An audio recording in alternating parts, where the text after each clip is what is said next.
Sugar వ్యాధితో బాధపడే వారికి శుభవార్త. మధునామ్ పౌడర్ మీ షుగర్ లెవెల్స్ ని తగ్గిస్తుంది. సుమారు 18 రకాల వనమూలికలతో తయారు చేసిన ఈ పౌడర్ ని రోజు 2 సార్లు తీసుకుంటే షుగర్ సమస్య నుంచి బయటపడవచ్చు. ఈ పౌడర్ అన్ని ఆయుర్వేద మెడికల్ షాపుల్లో లభ్యమవుతుంది. హోల్సేల్ డీలర్షిప్ కోసం స్క్రీన్ మీద కనిపిస్తున్న నెంబర్ ని సంప్రదించండి. టాలీవుడ్ లో చాలా తక్కువ మంది స్టార్ హీరోలు మాత్రమే వేగంగా సినిమాలు చేస్తూ ప్రేక్షకులను అలరిస్తున్నారు. అందులో కింగ్ అక్కినేని నాగార్జున ఒకరు. ఈ మధ్యకాలంలో ఆయన చాలా స్లోగా సినిమాలు చేస్తున్నారు. ఈ క్రమంలో ఇటీవలే నా స్వామి రంగా అనే మూవీతో మన ముందుకు వచ్చారు.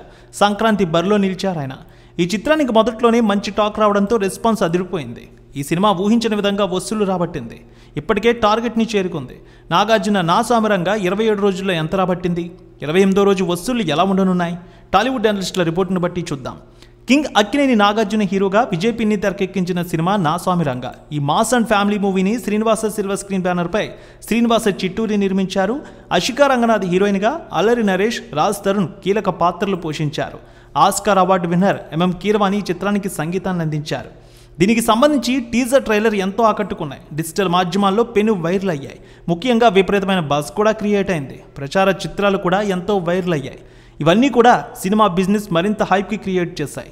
అద్భుతమైన బిజినెస్ జరిగింది ఈ సినిమాకి. నైజాం 5 కోట్లు, సీడెడ్ 2.5 కోట్లు, ఏపీ మిగిలిన ప్రాంతాలు 8 కోట్ల మేర బిజినెస్ చేసుకుంది. తెలుగులో 18,20,00,000 అమ్ముడైంది. Karnataka plus rest of India కోటి, ఓవర్సీస్ 2 కోట్లతో కలిపి 22 కోట్ల రూపాయల వరకు బిజినెస్ అయింది. ఈ మూవీకి 27వ రోజు తెలుగు రాష్ట్రాల్లో రెస్పాన్స్ కొంచెం క్రమంగా తగ్గిందనే చెప్పాలి. కోటి రూపాయల వరకు కలెక్షన్స్ వచ్చాయి. ప్రపంచవ్యాప్తంగా 75 కోట్ల రూపాయల వరకు గ్రాస్ వచ్చింది. ఈ వారం కొత్త సినిమాలు 2 రిలీజ్ అయ్యాయి. ముఖ్యంగా చూసుకున్నట్లయితే ఈగల్, లాల్ సలాం. దీంతో థియేటర్ల కొరత కూడా కొంతవరకు ఏర్పడింది. 22% వరకు ఉన్న ఆక్యుపెన్సీ 16% కనిపిస్తోంది. ఇక థియేటర్లు కూడా కొంతమేర తగ్గే అవకాశం కనిపిస్తోంది రేపటి నుంచి. 28వ రోజు దాదాపు సినిమాకి వసూళ్లు 1 కోటి నుంచి 90 లక్షల మధ్య రావచ్చు అంటున్నారు అనలిస్టులు.